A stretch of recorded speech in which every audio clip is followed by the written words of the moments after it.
അവര് പേരെടുത്ത ഒരു കാമുകയായിരുന്നു. ചിലപ്പോ നിനക്ക് പ്രയോജനപ്പെടും. അയ്യേ, ഞാനാ ടൈപ്പൊന്നുമല്ല. അയ്യടാ, അവര് വലിയ വീട്ടിലെ പെൺകുട്ടിയായിരുന്നു.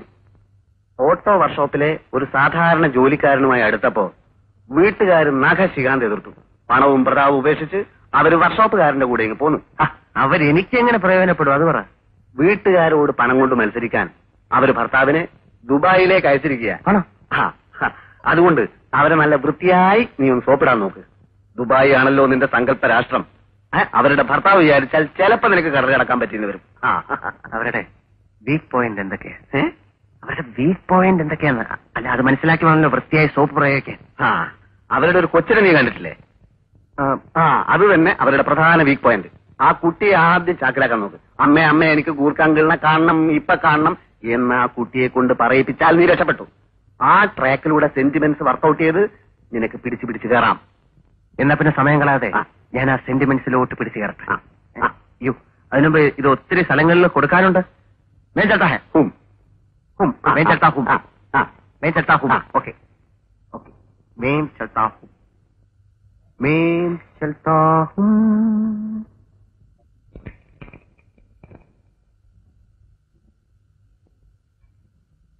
छोटा साहब क्या करता है? मम्मी कहाँ है? ആഹാ, രാംസിംഗ് പെട്ടെന്ന് വന്നല്ലോ. हमको साइकिल में ही വലിയ ഉപകാരമായി. രാംസിംഗിന് ബുദ്ധിമുട്ടൊന്നും ആയില്ലല്ലോ.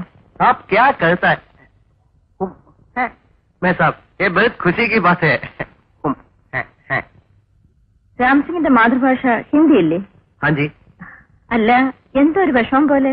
അത് हमको कुछ വിക്ക് है. എനിക്ക് കുറച്ച് വിക്കുണ്ട്.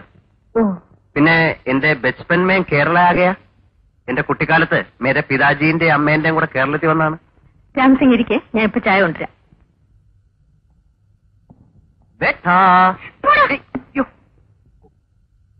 എന്റെ പൊന്നുമോനെ എന്നോട് സ്നേഹമായിട്ട് പെരുമാറ്. മോനെന്നെ ഇഷ്ടപ്പെട്ടാലേ എനിക്ക് പല പ്രയോജനമുള്ളതാണ്. രാംസിംഗ് ചായ. അപ്പോ ബേട്ടാ ബഹുത് അച്ഛാ ഹൈ. ഇതേ പ്രായത്തിൽ കണ്ടതാണ് ഞാൻ എന്റെ ഛോട്ടാ ഭായിയെ 15 സാൽക്കെ പഹലെ, 15 വർഷങ്ങൾക്ക് മുമ്പ്. ഇപ്പോഴെവിടെ ഉള്ളത്? നേപ്പാൾ മേ. हमको കൊച്ചു കുട്ടികളെന്ന് പറഞ്ഞ ബഹുത് ജീവൻ ഹേ മേം സാബ്. ഈ മോനെ ദിവസത്തിൽ ഒരിക്കലെങ്കിലും എടുക്കാൻ എന്നെ അനുവദിക്കണം.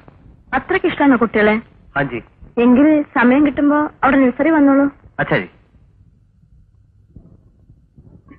മേ സാബ് आपको പതി അതായത് ഭർത്താവ് ദുബായിലാണോ? അതെ. അവിടെ നല്ല ജോലിയായിരിക്കും. കുഴപ്പമില്ല, പോയിട്ട് 2 വർഷമായുള്ളൂ. ഹാജി. കത്തെഴുതുമ്പോ ഈ ഭായിയുടെ അന്വേഷണം. തീർച്ചയായും.